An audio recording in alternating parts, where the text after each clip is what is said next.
নমস্কাৰ আজি যেহেতু 5550টাৰ চূড়ান্ত মেধাৰ তালিকা প্ৰকাশ পাব সো এই তালিকাখনত কাৰ কাৰ নাম থাকিব এই ওপৰত আলোচনা কৰিম লগতে নতুন ক্যান্ডিডেটৰ নাম অন্তৰ্ভুক্ত হ'ব নে নাই আৰু আমি ঘৰতে থাকি গুৱাহাটী নোযোৱাকৈ আমি এপইন্টমেন্ট লেটাৰ ল'ব পাৰো নে নোৱাৰো এই ডিটেইলছ খিনি মই এই ভিডিঅ'ত শ্বেয়াৰ কৰিম কাৰণ হেইটোৰ ওপৰত বহুতে বেছি প্ৰশ্ন কৰি আছে এটা এক নম্বৰ পইণ্টত চাওক যে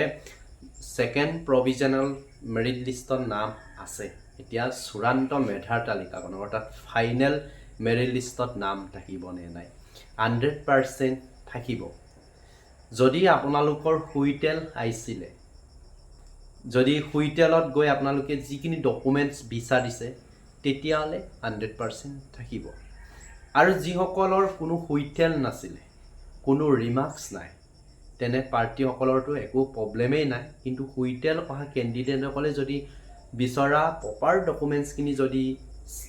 পিডিপি কৰোতে সাবমিট কৰিছেগে তেতিয়ালে কোনো ইস্যু নাথাকে 100% হাইব আৰু যিসকলৰ কোনো ৰিমাৰ্কস নাই এলপিইউপি বা বোৰ্ড পেপাৰ এলপিইউপি থাইছে তেতিয়া একো প্ৰবলেম নাই আপোনালোকক প্ৰিফাৰেন্স দিব দিছে প্ৰিফাৰেন্স দিয়াৰ মতে আপোনালোকৰ নাম হাইব ঠিক আছে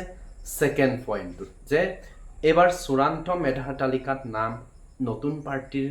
অন্তৰ্ভুক্ত হ'ব নে নাই সিওৰ ডেফিনেটলি অন্তৰ্ভুক্ত হ'ব কাৰণ এলপিইউপি অৰ্থাৎ বোৰ্ড পেপাৰ এলপিএনইউপি অৰ্থাৎ এসিস্টেন্ট টিচাৰ হিচাপে সিলেক্টেড হোৱা ক্যান্ডিডেট সকলক প্ৰিফাৰেন্স দিবলৈ দিয়া হৈছিল যিসকল ডাবল অৰ্থাৎ এলপিৰ ক্ষেত্ৰতো পাইছে ইউপিৰ ক্ষেত্ৰতো পাইছে একেসকলক প্ৰিফাৰেন্স দিব দিছে যে নিজৰ পছন্দ মতে কোনোবা এটা সিলেক্ট কৰিব লাগে যেহেতু ডাবল ক্যান্ডিডেট সকলেটো প্ৰিফাৰেন্স দিছে প্ৰিফাৰেন্স দিয়াৰ লগে লগে নতুবা এলপি হেৰুৱাইছে বা এলপিৰ পৰা উইথড্ৰ কৰিছে বা এলপিৰ পৰা গুচি গৈছে বা ইউপিৰ পৰা গুচি গৈছে তেনে ক্ষেত্ৰত কোনোবা এজন নতুন পাৰ্টিটো সোমাব নহলে কোনেও সোমাব সো নতুন পাৰ্টি যথেষ্ট পৰিমাণে সোমাব কাটঅফটো আনএক্সপেক্টেড কাটঅফ আপোনালোকে দেখা পাব বহুত কিনি কম যোৱা দেখা পাব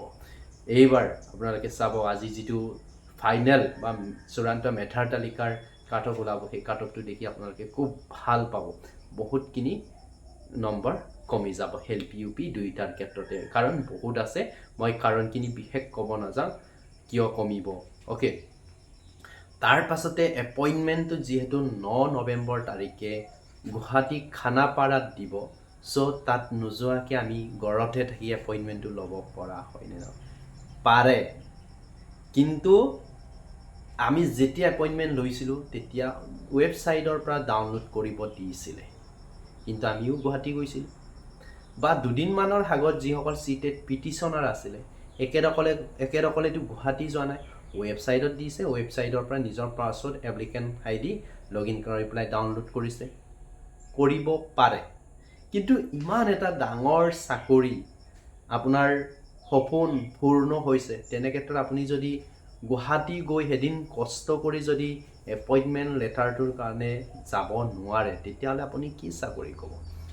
appointment letter Guwahati hand to hand নিদিয়ে এটো 100% সিওৰ তাতে যিসকল ক্যান্ডিডেটক এপইন্টমেন্ট দিব লাগে এইখিনি অলৰেডি সিলেক্টেড থাকে যে আমুক এলপিৰ ক্ষেত্ৰত আমুকাক দিব ইউপিৰ ক্ষেত্ৰত আমুকাক দিব পুলিচৰ ক্ষেত্ৰত আমুকাক দিব এডিআৰ ক্ষেত্ৰত আমুকাক দিব মানে 9 নৱেম্বৰতো এতিয়ালৈকে এলপিইউপিৰ কথাই কৈছে মই ফৰ এক্সাম্পল হিচাপে কৈছো যে প্ৰত্যেক ডিপাৰ্টমেন্টৰ এজন বা দুজন ক্যান্ডিডেটক দিয়ে তাত অল ক্যান্ডিডেটক এন্ড টু হেণ্ড নিযুক্তি দিয়াটো সম্ভৱ নহয় সো আপোনালোকে ভাবক যে ঘৰতে থাকি এপইন্টমেন্ট লেটাৰ লম ওয়েবসাইটৰ পৰা ডাউনলোড কৰিব পাৰিম তেনেকে ভাবি নাথাকিব এটলিষ্ট আপোনালোকে গুৱাহাটীলৈ একবাৰ যাব চাই আহিব hand to hand appointment letter পাই নাপায় হেতু মেটাৰ নকৰে অন্তত আপোনালোকে চাকৰিটো পাইছে নহয় একবাৰ গুৱাহাটীত ভিজিট কৰি আহিব একবাৰ মামাক দেখা দি থৈ আহিব সো থ্যাংক ইউ সো মাচ